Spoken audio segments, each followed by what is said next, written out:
the need for us to think critically on the way forward in as far as COVID-19 is concerned.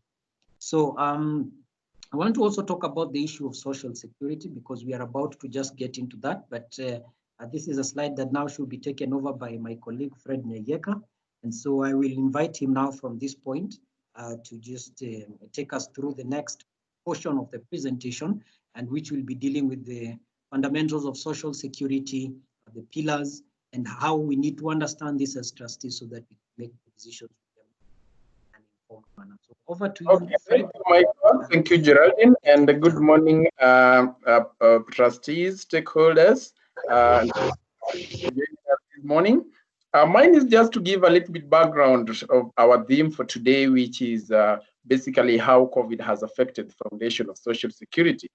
And perhaps there is no better way of giving that introduction rather than giving a background of social security. To begin with, the issue would be, what is social security? And social security is simply a way or a system through which a society pools resources and takes care of its less privileged.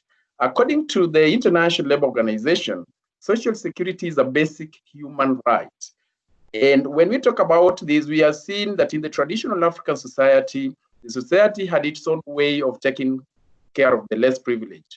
And when we talk about the less privileged, we are basically talking about people who are aged, people who are unemployed, people who are sick, people who are probably for one reason or the other are unlucky and therefore get injured during work.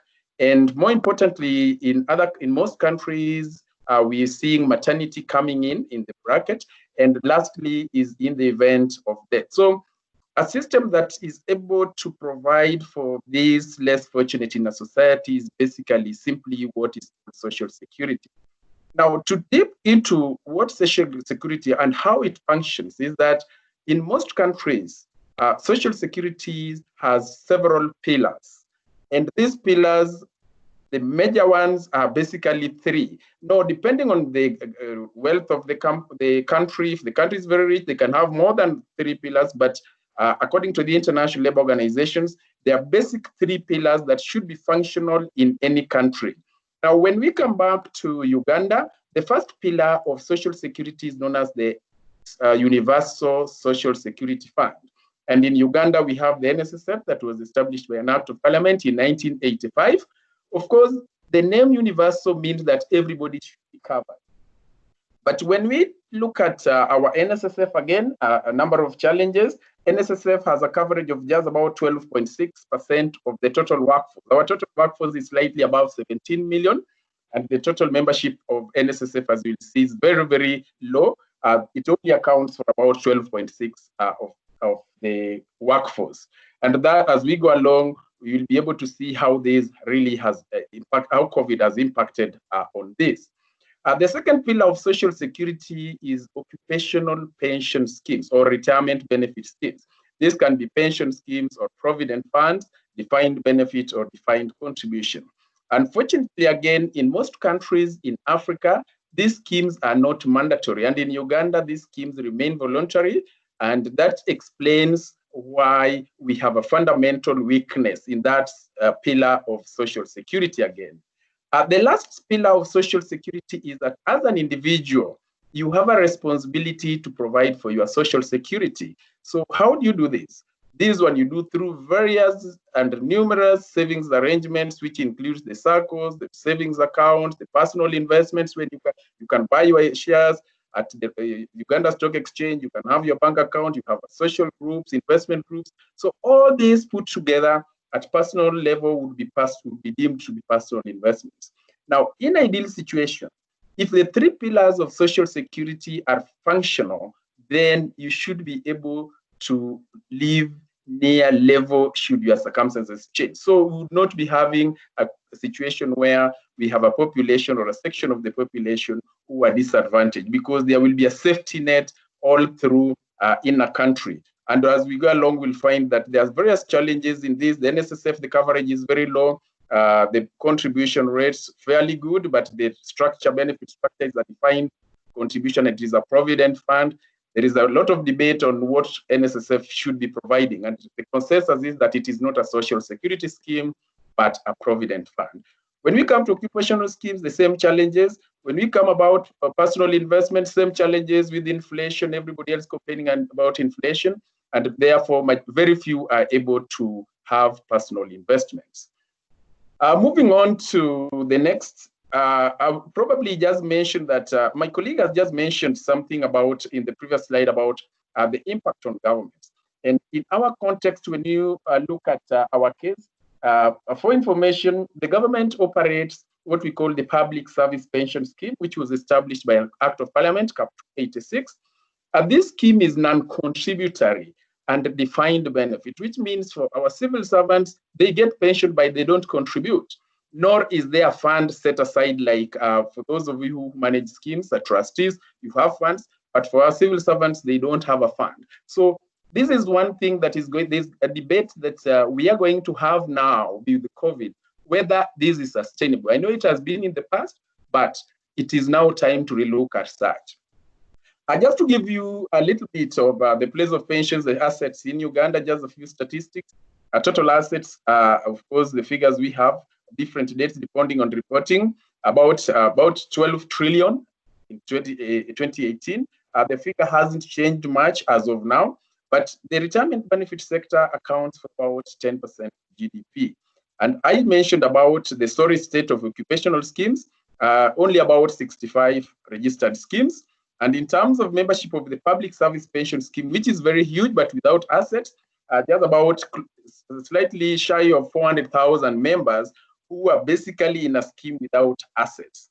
And for the NSSF, which again, a debate surrounding the 20% accessibility or midterm access, just about 1.8 members, but with slightly above 600,000 being active members. As we move on, I think it is important just to appreciate that where are we headed, as I've mentioned. With this COVID, where are we headed? Now, the reality is that no longer will business continue as usual. This has changed, and organizations are now evaluating after staying home, after working from home. Most organizations have adopted and have learned from that. So we are going to see a number of changes. Are we going to see reduced terms or review of terms of employment if employers are able to retain or contract employees who are able to work off-site? Are we going to see reduction in terms of demand for office space, reduction in terms of permanent staff in organization? And that filters into retirement schemes, because then we're going to see increasingly reduction in the number of membership of most of these schemes. That also to mention that when you look at the previous slide, the sectors that have been hit hard, like aviation, for instance, it will take several years. And I know life, as I've mentioned, it will never be business as usual. So the skies will not be the same. We will not go back to the pre-COVID, even if COVID was to go away. Of course, we are being told it will be thus for some time. But that is the reality, is that now in terms of social security, in terms of savings, in terms of pensions, if the skies will never be the same, what will happen to the aviation industry? Hospitality, are we going to have the same industry as it was with the same features? The answer to that is no. So that is basically where the future is. What will happen to the regulators? Of course, again, I will appreciate the approach of UBRA. UBRA has been very proactive in this period by issuing guidelines, of course, with caveats, because some of the challenges were coming in, but were not anticipated at the time of enacting the act. So you find that in 2011, when the act was enacted, there are a number of scenarios that were not anticipated that we are now in. And what UBRA has been able to do is to issue guidelines on this. We will be discussing or sharing with you some of our thoughts on some of the guidelines that have been issued in the past.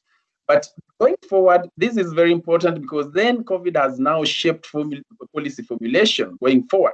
So we expect to see a number of changes to the law going forward to react to what we are experiencing today, because the act as it is did not anticipate such a scenario that we are in today. But more importantly is that all this points to one thing: depressed income replacement ratio. The whole essence of savings of pensions is to replace the income that you have today. So if you have an income of 1 million Uganda shillings today, then your circumstances changed for any reason. It can be redundancy, it can be retirement. The income that you are able to get outside that employment, that proportion of income is what is known as the replacement ratio. So if you're only able to replace 400,000 UGX, then that is 40% replacement. But we are already seeing the challenges on the debate surrounding accessibility, midterm access of NSSF benefits. This basically means that if that was to happen, of course, that is still a debate and the issue is in court, then we are going to see depressed income replacement ratios. This also means that when we have depressed income replacement ratios, then we are staring at old age poverty. With that, I will hand over to my colleague, Moses Kidu, to dig deep into the effects of this pandemic to the sector. Welcome, Moses.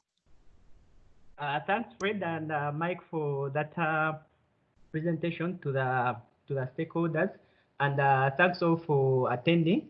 Yes, just to dive straight into the impacts.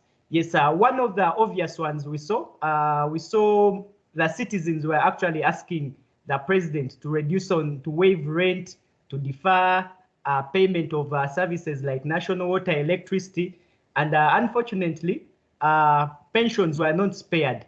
We saw the same thing happen, that also the sponsors were actually requesting the regulator to defer some of these amounts, to the point that we saw the CEO actually say that those that are really hit, they even have a possibility of actually suspending for a few months. Then the other one we saw were the layoffs. My colleagues here earlier on highlighted that IT has picked up, and one of the things that we know is that IT actually tends to simplify a lot of work, and most of the people also tend to be replaced. So that's one of the things we've seen, that many people have been laid off. Then also what we saw is that when some companies were closed, there's some activities that could not be done from home. So all those stuff you find they were terminated up to a time when companies will be able to run fully. I think we saw the president highlight that hotels should just defer employees rather than terminating. So unfortunately, with those layoffs, we've seen pension schemes have to pay out a lot of money to members, and those that were lucky enough, the sponsors just actually opted to give them reduced salaries. Most of the people who were home, they had challenges actually doing any work. So you found apologies about the echo. So you found that rather than laying off, the sponsors or their employers just opted to give them a retainer. Then the other we saw, and this has been seen from all the investment reports, investments were really hit hard, especially the equities, to the point that if a scheme even had above 10% of their fund value, they almost returned 1% within the first quarter. And we hope, from our view, we hope that with schemes that have a high retention plan and also a young membership, for them they'll be fortunate enough to recover. But those that actually have terminated members, and even the earlier proposal of NSSF that we saw my colleagues there advise on the 20%, for such a proposal, it's a bad time actually to pay out members, because equities are already down, and now the little money you had from the from the government securities, it's actually now what you are using to pay. So you are paying these members that are lost from equities. Then the last one, Geraldine, if you just scroll. Yes, the last one we saw was that doing day-to-day activities was actually a challenge, and this was evidenced from all the trustees. From the first day the lockdown was installed, we saw that just paying out a member was a challenge. Getting a signatory, those schemes that had like two 3 trustees to sign off, which is actually the norm. They had challenges having another trustee sign off an instruction. We saw also we had challenges of having meetings, and most of the meetings that trustees started to pick them up around the end of May after exploring IT options like Zoom, Microsoft Teams. Then we saw also the regulator came out and actually highlighted AGMs should be deferred. So those are some of the challenges they had in doing day-to-day business. Now, moving forward, we've seen at least the lockdown is being uplifted, but there are some sections that are actually still closed. And also there are some trustees you'll find that are still actually working from home. So we are giving some recommendations amid the current situation. And one of them we are seeing is that it's about contribution, that what we are here advising is that when we have a board of trustees, you find that trustees are actually representing 2 parties, the members and the sponsor. So this is a time where trustees actually should work in the best interest of both parties. So here what we recommend the trustees to do is that before maybe the sponsor considering to close the scheme, they can think about actually suspending the contributions for these months. And we saw the regulator gave guidelines. That's very possible. You just have to notify them and also ensure that members are aware. Then also the trustees will need to check with their trust deeds and see that and agreements to see whether this can be done in a better way. Then the other we are recommending is that we highlighted earlier on that the stock market was hardly hit. So the trustees might need to actually review to check on their IPSs, the investment policy statements, and see whether actually they can still serve them the way they were. One of the things we've seen that the actuaries ask for to draft these policies is the membership, then the fund value. Now with a scheme where both the membership and the fund value has reduced, does it still have the same investment goals as before? So those are some of the things that the trustees might need to engage with their fund managers to confirm. Then the other we have seen is that this is a time members actually badly want to know about what's happening to their money. If they are to be withdrawn, is the money there? If they are to stay there, what interest are they going to get this year? So trustees need to prompt to be preempt and give the members information before actually members come to ask for this information. So the trustees can actually work together with a sponsor and have this communication done alongside the remittance bit of the sponsor, the contributions. Then meetings, we all know that here in Uganda, August, then September and January, those are months actually typical for holding quarterly meetings. So luckily enough, we've seen that most of the schemes actually have embraced IT, just like what we are doing here. And these meetings are now being held online. So in such circumstances, internet has also its issues, and ICT generally, trustee can try to log in and they fail. So trustees need to have all the regulations on their fingertips about holding these meetings. What happens if we don't have quorum? Assuming the chairman has issues connecting, what will happen? So all those trustees need to have them on their fingertips. And also in the same line, we saw the regulator give out more guidelines on conduct of online AGMs. So all those trustees might need to consider them. Then the last one, which is very key, is that these schemes have actually data protection policies.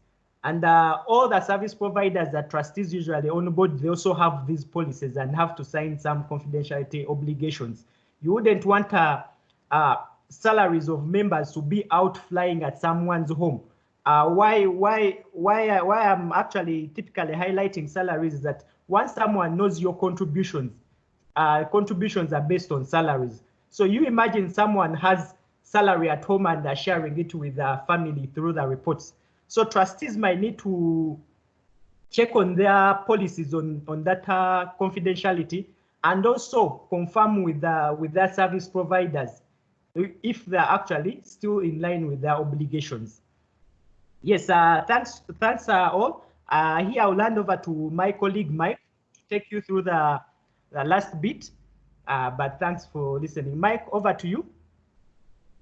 Thank you very much, Moses. Trustees, so we are just about to wind up our own part of the remarks so that we can open up the floor for questions. Just continuing to remind you that if you have any question, please use the chat box on your bar there to just post anything, and I'm sure Geraldine will do a good job of coordinating how we will answer those issues. So basically now, the question now becomes what will happen? As trustees, what we try to encourage you to do is to be proactive in your management of the retirement benefit scheme, because ultimately you're responsible for the direction that it has, not only in terms of investments, but overall performance and the experience of the members. And so we think that a number of 4 things come out. I will address the first 2 and then hand over to Fred to talk about the last 2. There was a proposal that was done for NSSF to allow for people to access up to 20% of their benefits as some sort of relief or some sort.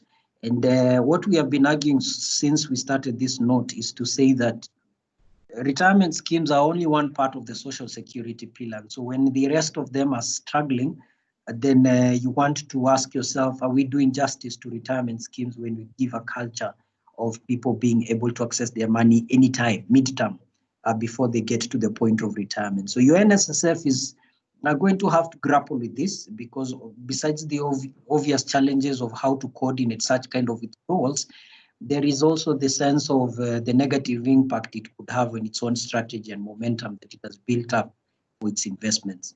So that's a conversation that, of course, we'll be monitoring very closely, but we are hoping that sober minds will prevail so that it can be done in a structured way. And in fact, people can be discouraged from thinking of pensions as just an intermediate way of savings and accessing money whenever things get a bit tight. The conversation can be handled much better than by just opening it up without any sort of control.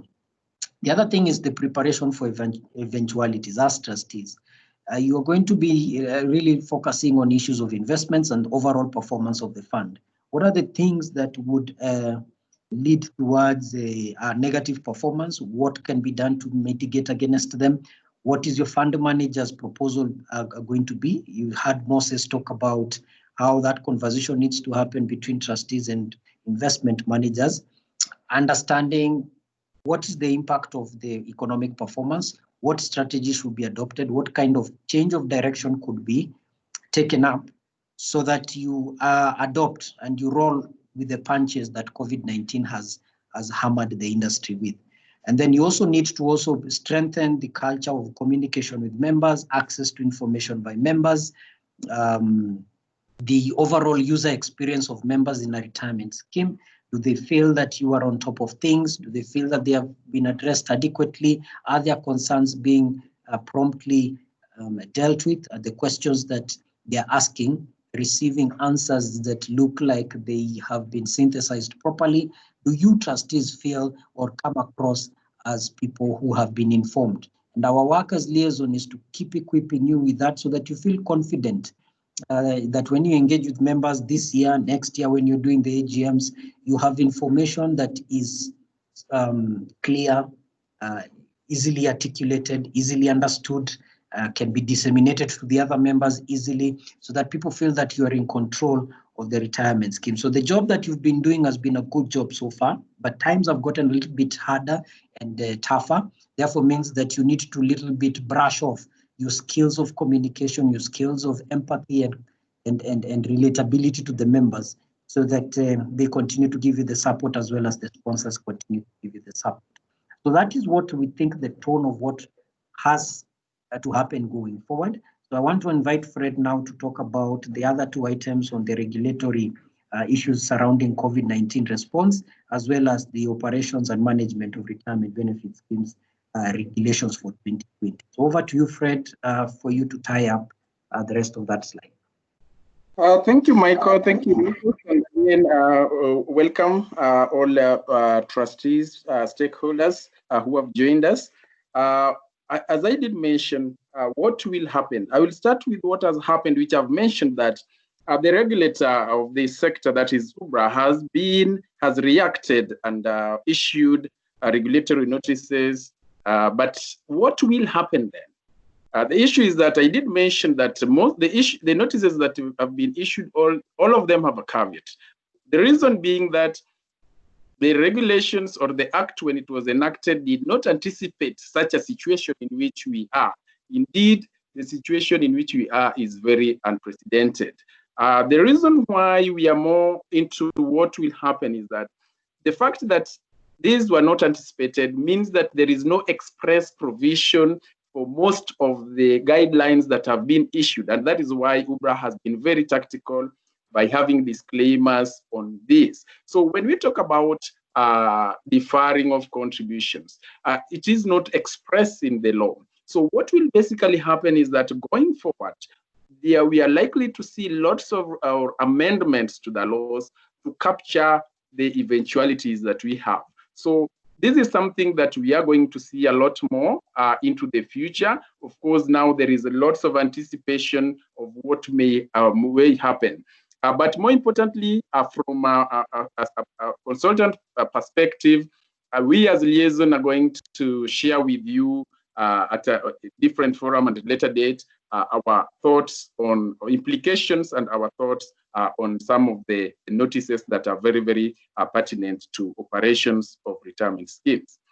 The other one is that, which probably may have escaped the attention of most trustees or stakeholders, was that, and very, very significant, is that on the 13th of March, UBRA did issue what you call the UBRA Management and Operation of Retirement Benefit Schemes Regulations 2020. The fact that this is that at the onset of COVID-19 is what may probably have made most people not to capture this.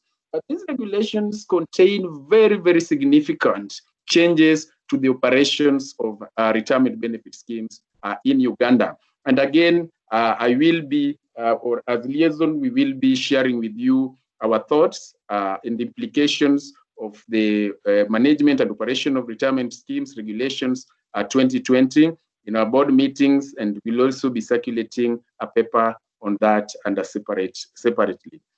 With that, I think I'll hand over to my colleague Geraldine to take us through the rest of the session. Welcome, Gera. Thank you, Fred. Big thanks to Fred, yourself, Michael, and Moses for that very informative and mind-opening presentations.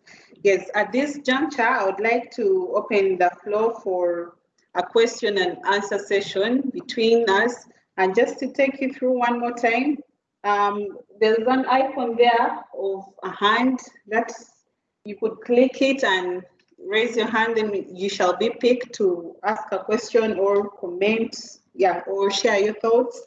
Or you could comment in the chat. The chat section is right next to the arm. Drop a comment in the chat section and we shall be able to read it. Yes. Lucky in the chat section asked whether we shall share the recording after this of this presentation, and yes, we shall. We shall share it with all the stakeholders attending this session.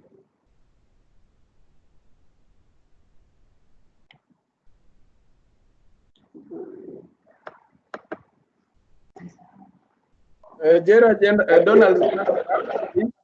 Oh, yes.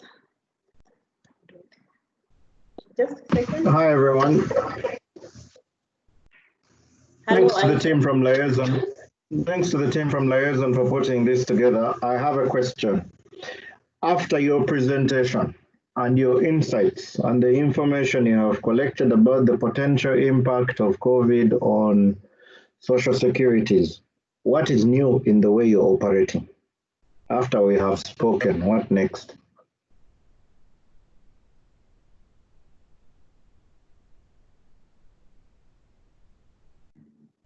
Thank you, Isaac, for that very good question. I shall let our colleague Fred answer that.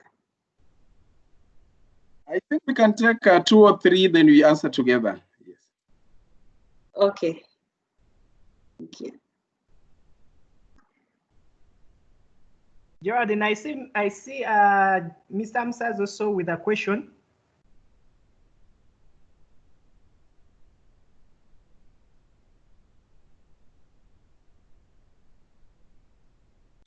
James, welcome. Gerard, James' hand is up.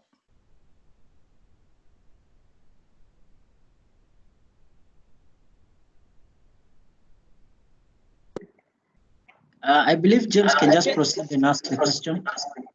Yes. James, just unmute and then you ask.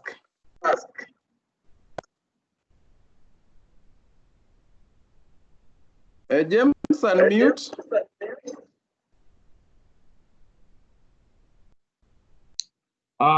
Thank you, Tim. I would like to ask about the issue which is raised by the stakeholders of NSSF. People are asking for 20%, and indeed it is. It could be needed, as you know, we are all affected. But my question is about the impact on that on our scheme. Will that affect these schemes as well? If NSSF, it goes well and they accept to give out that 20%, will our schemes also be affected, because we are almost in the same umbrella? Thank you.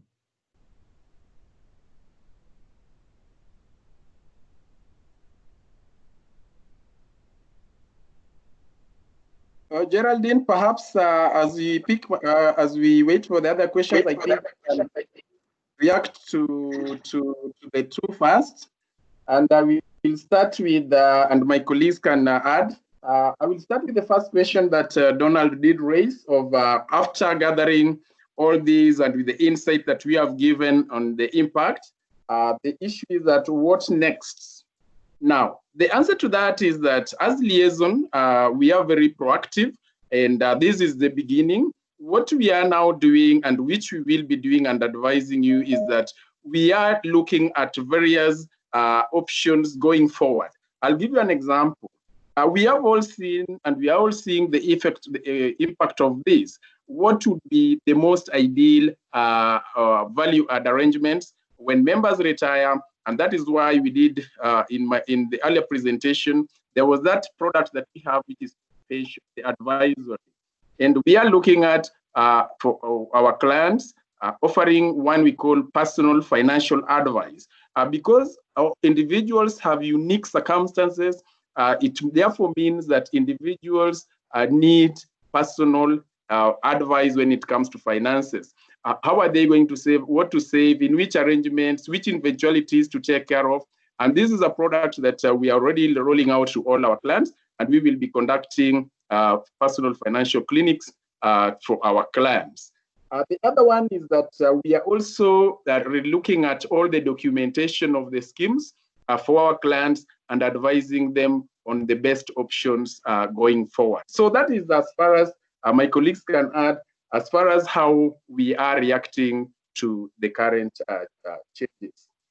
Now, turning on to James' question on the developments at NSSF and whether that would impact on occupational schemes and how it will impact on the pension schemes again, I'll probably begin by just highlighting the wider or the macro effects of such a proposal if it was to go ahead.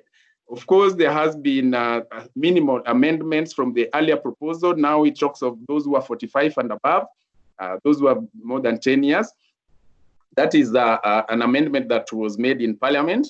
Now, the macro effect would be, and as you've seen the NSSF's reaction, is that the reality is that because of the sheer size of the NSSF in the economy of Uganda, any slight or significant realization of liquidity to pay off a portion of the benefits would have devastating impact on the entire economy, not just the pension sector. Because the NSSF invests in government bonds, that is Bank of Uganda, you'll find there's a huge holding. The NSSF has invested outside our borders. The NSSF has invested in a number of shares, equities at both Uganda Stock Exchange and Nairobi Stock Exchange. And as Moses did mention, all these indices of stock markets globally are all down. So realizing a good proportion of these funds to pay off, to realize liquidity to pay off, would have a devastating effect. But having said that at macro level, from policy formulation point, we foresee if that was happened because they are all regulated under the UBRA Act. Even if it was not to happen immediately, we are likely to see agitation by members to have the law amended to equally provide for midterm access of benefits. If these were, because in our situation, and in quotes, NSSF is the giant in the house, in the social or the pension sector. So if they obviously go a certain direction, that is obviously likely to impact or influence the operations of other schemes. So it may not be immediate, but because they are regulated under different statutes, the NSSF under the NSSF Act, and the occupation schemes purely under the UBRA Act. But we foresee a situation where there will be agitation for changes in terms of policy to allow members to have midterm access to benefits, which would again would be, these are the issues, and this is basically the theme of today, how this COVID is rocking the foundation of social security in a bigger way. We are yet to see, we have seen it, and we are still seeing a lot going to happen. Over to you, Jera. Thank you, Fred. Yes, I hope that has addressed the first two questions that we have received. Please, you're encouraged to ask and ask and ask as many questions as you can, because as we said in the beginning, this is more interactive. It was less presentative, but more interactive. We want to hear your thoughts and be able to address them. So anyone with a question, please put up your hand, raise your hand. Geraldine, as we wait for questions, let me just chip on something else that Fred was saying in reaction to the first question on what next or what is it that we're doing differently. I think, trustees, also what we may want to bring to your attention is the fact that Liaison as a consulting house was, I can say, we've been able to demonstrate our ability to adapt to the new style of engaging with clients. Over the period where, for example, the lockdown in Uganda was happening and people were not going to the offices, we were able to still continue with our functions as normal. We're able to deliver on the mandate and the functions. And the reason for why I'm bringing this up is to let you know that, yes, it's not going to be business as usual. And COVID-19 has not just necessarily been negative across the board. It has probably also introduced to the thinking of many organizations the understanding that maybe we don't need to have too many people in the office as is usual. So maybe we may be operating from our homes or from remote locations. And ours is just to give you the assurance that we're able to cope with that and handle that. That's not going to be a challenge. Of course, we'll have to adapt with the new modalities, as Moses was pointing out in terms of trustees meetings. Fred was also mentioning what does it mean if employees are no longer working on permanent contracts and are now on periodic end of employment. So all that stuff is something that we've been able to demonstrate through our ICT capacities and methodology that we're able to handle. And we are hoping that that will continue. But the other thing that we're trying to do, and the flavor of this conversation has been that, the question that James has asked, supposing this NSSF proposal goes through and there's a knock-on effect and you begin to see the same agitation happening in retirement schemes where members want to have a similar provision given to them, they can access them. How do we manage that conversation? Because there's a balance to it. And from where we sit as a house view, we think that it's not just wise to open up the gates and let everything just bolt out of the shed where they're kept. Instead, what we can say is that can we have education to members? So going forward, we are hoping to do a lot of member education and member awareness and sensitization. You can see that the theme of this conversation was towards the issue of social security. I want people to understand that they shouldn't look at pensions as the only savings operation they have. They should look at what can SACCOs do, what can personal savings do, what can other investments do, and what also can NSSF do. So if your NSSF embraces that approach, then they will also want to say, look, we want to harness even more of social security. Rather than you saying take 20% of your money, we want to expand the kind of benefits that can come under a proper national social security fund. And going forward, we want to be in the thick of that conversation, and we want to sensitize our partners with that and tell them, look, change your approach of how you look at pensions and social security benefits, because the times have changed, and this has become a very real issue going forward.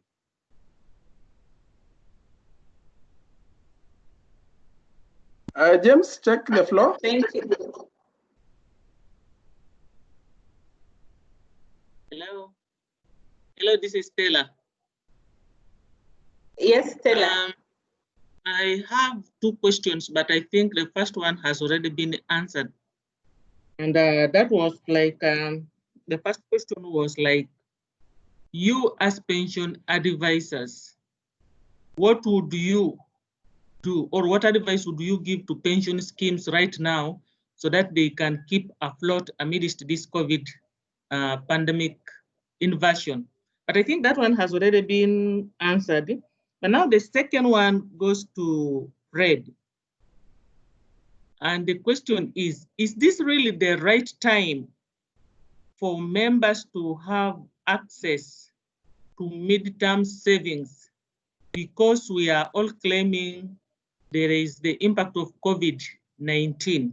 Yes, assuming that the 20% is granted and COVID-19 is nowhere any near to come to an end, what will happen possibly in 2021, 2022, if the pandemic still continues? Is this really the right time, and is it really advisable for people to get access to that midterm savings? Thank you.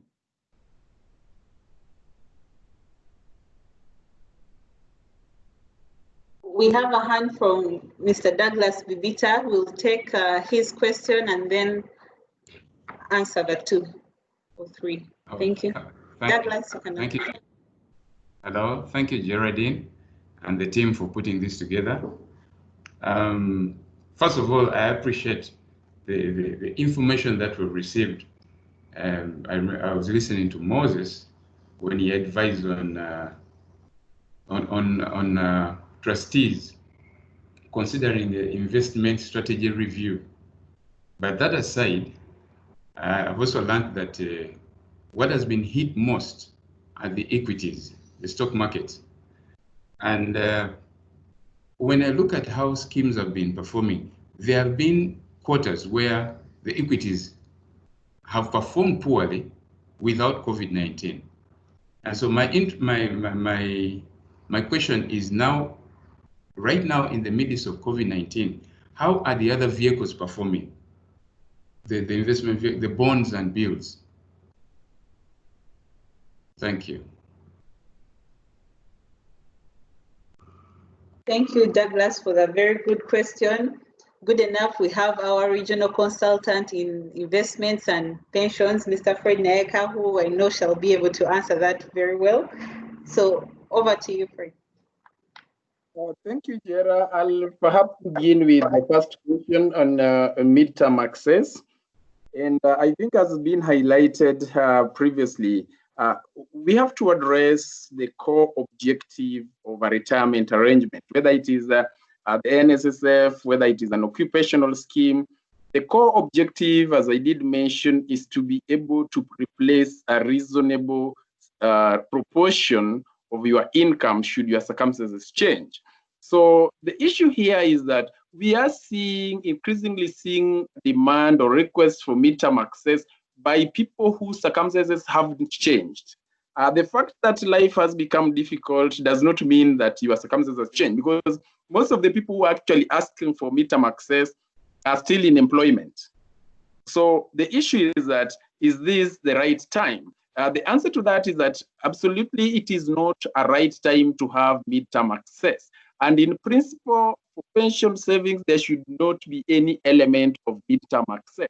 Of course, we have other midterm benefits in other arrangements globally, but they are not cashing into your benefits as we are seeing being agitated now. And as you rightfully mentioned, Stella rightfully mentioned, we are being told, and even as of this morning, you've seen news globally that nobody is surely certain when COVID will go away, because we are just seeing a new Nini from Beijing in China. We are seeing bad news coming from the US, that the US is yet to see the worst, probably coming after summer. So if you were to accept this money, 20% today, what happens if COVID is here with us forever? Does it mean that by the time the members retire, there will be nothing because they shall have wiped out all their benefits? Then what is the purpose of a pension scheme if you retire with nothing? So my opinion is that technically, members should actually contend with adjustment. What is important is that circumstances will always change, but we should be able to adjust to the current circumstances rather than raiding the little safety net that we have for tomorrow, which we don't. The eventualities, we may have a bad situation than COVID in the future. So that is my submission.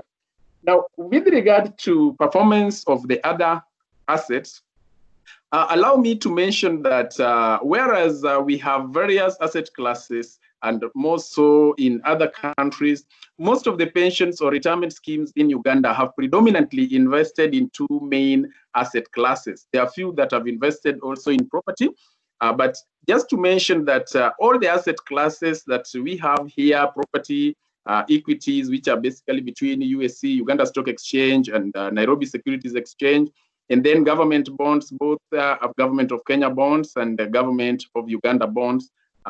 That is basically where most of the schemes have been invested. When it comes to performance of equities globally, the stock markets have gone down.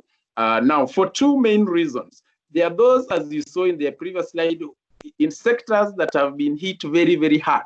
You can imagine if you invested in aviation. The reality is that the underlying investment, which is the company itself, is hard hit. So that in itself means that that share, even if it was to recover, it may take a very, very long time for it to recover. But on this other side, it depresses the returns for the scheme that has invested in it in this period. Now, you did mention, Douglas did mention, yes, we have seen all these happening in the past where we have negative or depressed returns from equities. But the issue, the difference here is that whereas we've had this, most of the reasons for the depreciation in the values of these equities have been very, very different from what we are seeing today.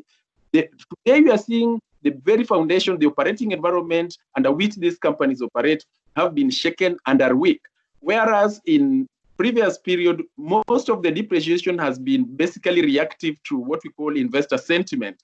Sometimes fund managers just taking a view offshore, and then it affects the company when the company is profitable. And I'll give you an example of Stanbic Uganda. This is one of the companies that have been doing very well, but yet the share price normally does not reflect the performance of the underlying company. Now, if you add that to the fundamentals going wrong, like now we are seeing this, then that changes the equation. But to answer your question straight, the bonds where most of the funds are invested are not performing badly, because the bonds, the coupons are fixed. Most of the investments, they are not floating. And the good news is that as we approach elections and most governments resort to more of borrowing, interest rates are likely to continue on an upward trend. We've seen a slight increase, but they are likely to increase going forward. So they always take trends depending on mostly the political situation, but we are likely to see most of these rates going up. But again, depends on how the structure of your portfolio, because you can have most of your bonds locked into a certain tenure. So basically, that is how it is. But all the other sectors, property, equities, are equally hard hit. Back to you, Jera. Thank you, Fred, for addressing that very well and dissecting the whole investment structures. We shall take any more questions. Please, like I said, raise your hand if you have a question or a comment. And also just to mention, oh, sorry. Just to mention, Fred, sorry, Moses, please, you may speak. Okay, thanks, Geraldine. Maybe as we wait for other questions, one of the other things that I also wanted to highlight is that currently Uganda is actually paying, government is paying people who are above 80 years. They're giving them some amount, which is like 25,000 per month. So luckily enough, that one is sustainable for now because we have a youthful population. So you find that money actually is coming from taxes. So even if we are taxed right now, as a youth, we see that money as very little. But imagine like in 50 years time, where now the youth has actually become the biggest population at that time in 50 years. So it will be a burden if we maintain this standard of not having a pension scheme. Our grandkids will have to pay a lot of taxes to ensure that we are sustained. Why I'm saying so is that a survey that was done, it found out that our current NSSF amount, it can actually replace only 20% of our salary. What that means is that if someone is earning 1 million per month right now and they retire the following day, they'll only be able to earn 200,000 as what? As their income or as their salary if you make it a pension. So now that money is too little. That's why actually you find that the sponsors set up these voluntary schemes to complement that amount.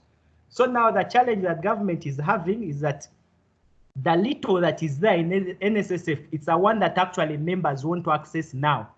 So imagine it's already doing negatives or it's doing badly, and now it's also that portion that wants to be taken. So that will reduce that amount to like maybe 120 per month, which won't be sustainable.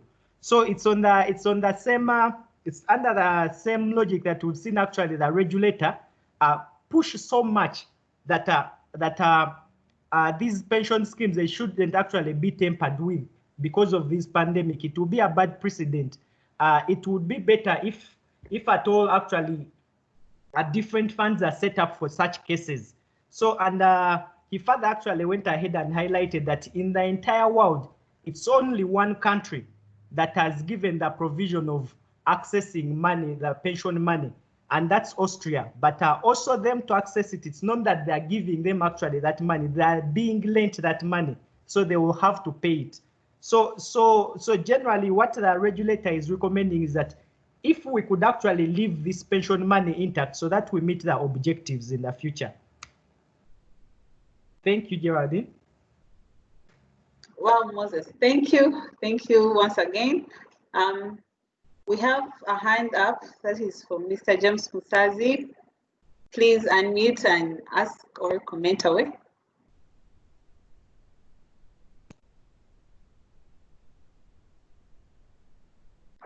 Mr. Musazi.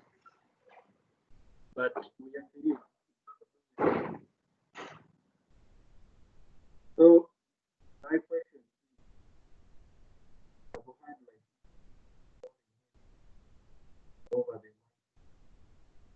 Yes, Mr. Musazi, we are unable to hear you clearly. Kindly speak up a little bit. are you hearing me? This yes, is Mr. Lwanya. This is Mr. Lwanya. Oh, yes, Mr. Lwanyanga. Now, my question is, we have heard obviously that equities have lowly yielded over the 2 quarters. But then we have a question here that what about, because as we can look at the allocations of these securities, the investments, we can see like the bonds are highly rated as allocation in investment. So can we get advice from the regulator to increase on the allocation in these bonds so that we can remove the money from equities as to increase on the yielding, as we know that the regulator also knows about this pandemic? Thank you.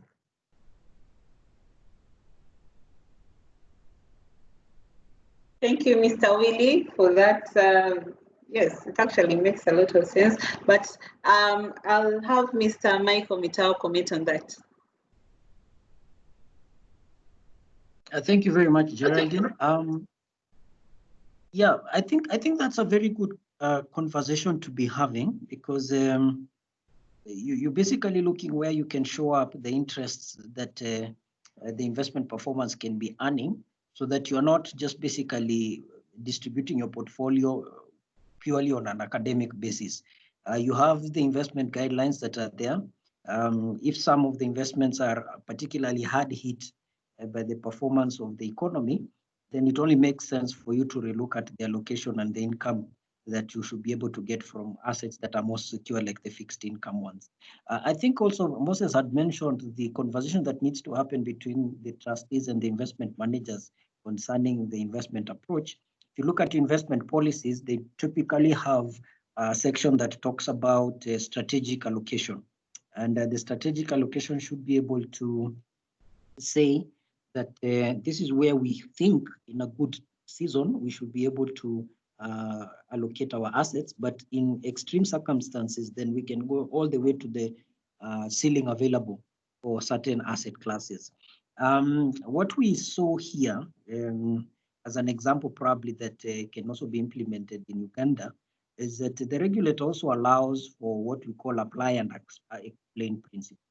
I think that on the advice of your fund managers, you may want to explore some of the provisions that allow for you probably to allocate more than you ordinarily would have done in a certain asset class, and attach to that an explanation or an analysis to the regulator and say, look, this is what is advising. Now that technically is a tricky thing to do, and we are not saying that please proceed and do it, but there has to be a push towards getting a proactiveness from the regulator, so that you yourselves, as you read the economic space, you can say to yourselves, look, we, rather than waiting the entire process of think tanks and public participation and all those kind of things before regulations are changed, maybe you can do an application, the regulator, and say, look, we want you to waive certain requirements, and you can do this as an emergency proposal to the powers that be, so that you can adapt maybe in the next one half of the year, because we are now right in the middle of July.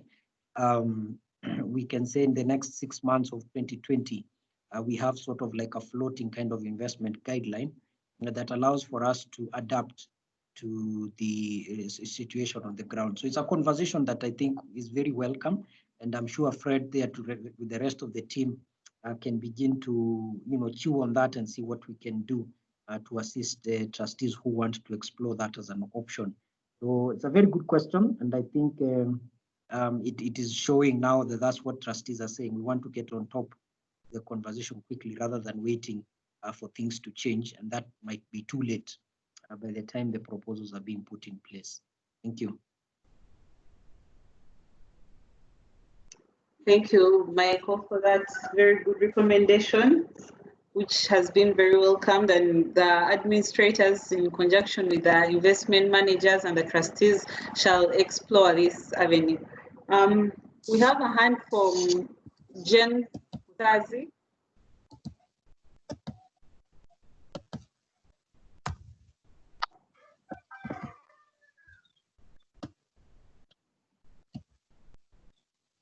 Mr. James Musazi, and no, thank you. It wasn't. I was connecting Willie. Okay, thank you. And someone asked how the changes in the new operations that Liaison could have explored, and also just to mention that COVID sort of found us ready with our very versatile online system. Is very user-friendly, it's very fast. That is the Liaison online platform, and we take pride in being one of the only service providers providing this to our clients and the schemes that we administer. So through this platform, members are able to view their balances, view the contributions that are being remitted by the sponsor, view their annual statements, scheme documents, etc., etc.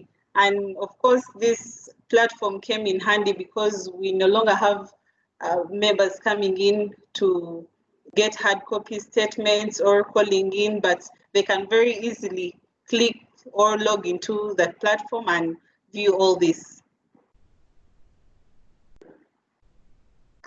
We are 5 minutes away from the end of this discussion.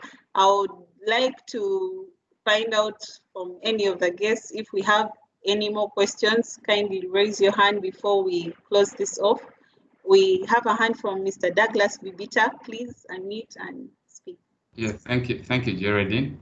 Mine is not a question, but it is something to consider as we're looking at how to come through this. This reminds me also, most schemes, including ours, have the investment policy document. Maybe this will be a time that again we look through that, such that we consider such eventualities, and maybe we may need to update or something like that. Thank you.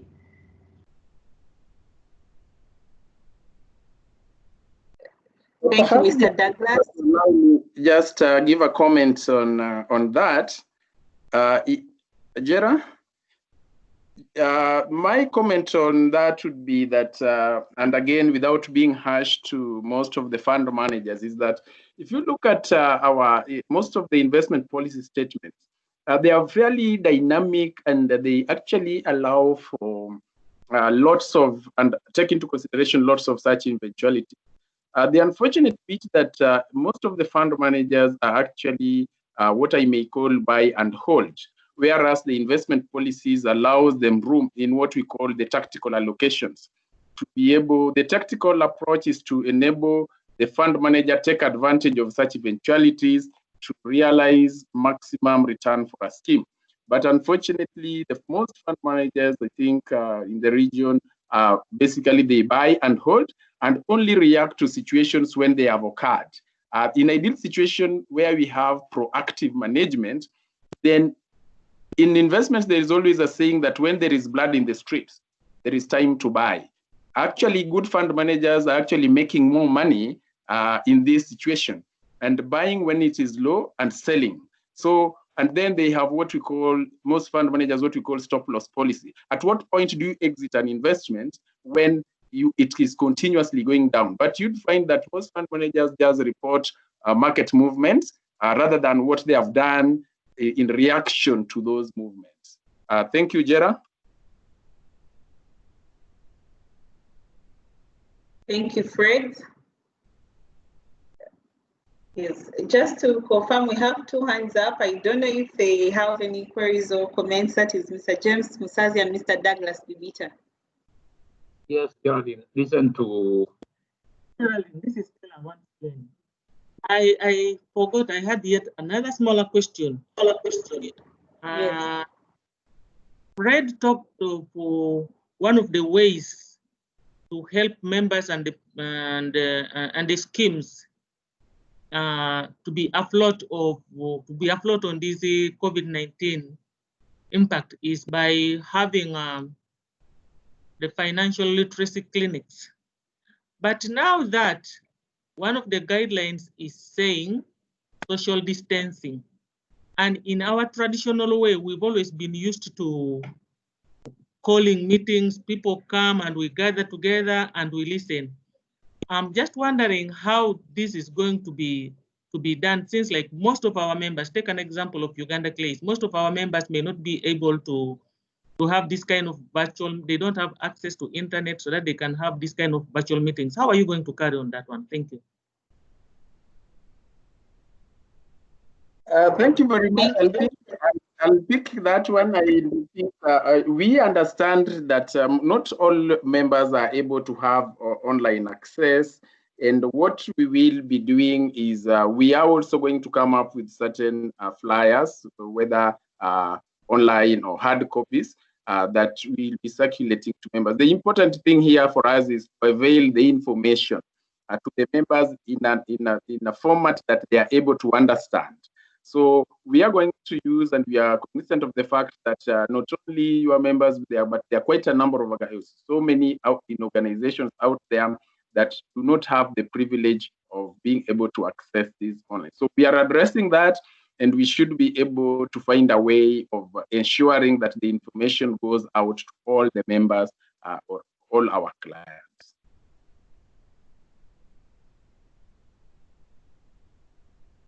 Geraldine? Yes. Thank you, Fred, for addressing that. We have a hand from Mr. Douglas Bibita. Geraldine, I already communicated. Oh, okay, Yeah. thank you. Okay. Yes. I would like to give 1 more minute for any questions or comments that our guests might have before we can officially close off this discussion. 1 more minute.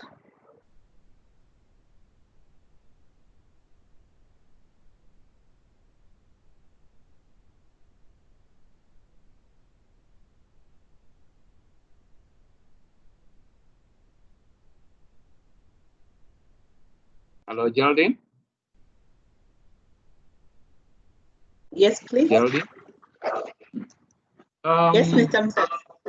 Yes, I would just like to thank you very much for this arrangement and bringing us together, because we've been far apart for a long time. And I would like to thank you for the educative information. This chat has been very informative and educative. This is our thanks as a team. And we would like to plan for at least some few members, those who are new within our scheme and they know nothing about the scheme, but they are within our contribution lines, but they don't have any information. I wonder whether we can have some printout on soft copies, then we give them out so that we keep them on board. But otherwise, we thank the team of Liaison for this session. Thank you very much. Thank you, Mr. Musazi, for appreciating our efforts and on the recommendation to sensitizing the new members. We are very readily available with ourselves and the information that we can provide to these new members. And we shall, on the side, get in touch with you and the other trustees on how best to organize this.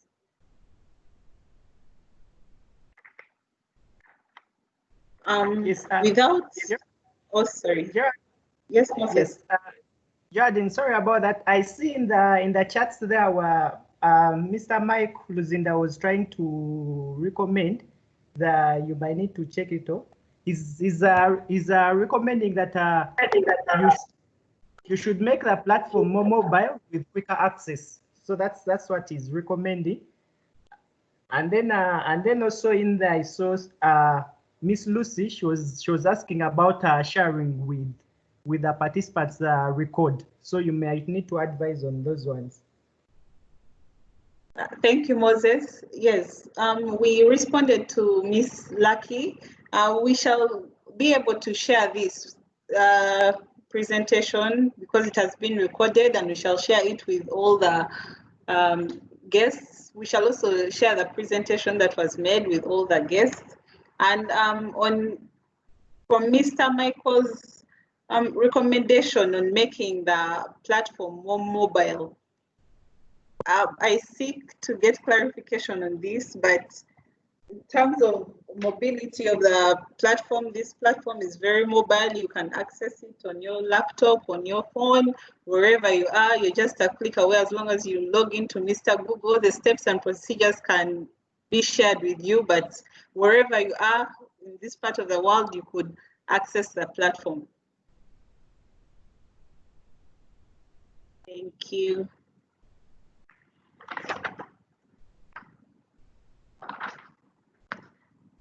Without any other comments or queries, I would like to call Oh, you meant make it an app. Thank you for clarifying on this.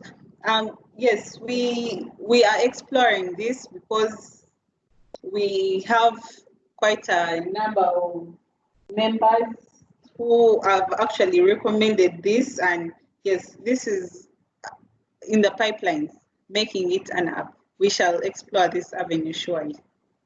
Thank you.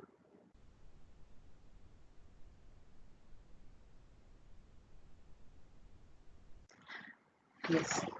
We have come to the end of this discussion, the topic which was the spotlight on pensions as COVID-19 rocks the foundation of social security. And from our different speakers and presenters, we were able to dissect the impact of COVID-19, not only just on the economy, but we zoomed into social security and further zooming into the biggest pillar, that is the NSSF and our occupational schemes. And this has been a very interactive discussion. We got to hear from both the speakers and the guests on their thoughts and their recommendations. And surely these recommendations will not just stay here in this meeting, but they shall be taken on from here because they were, yes, most of them were actually very good and informative.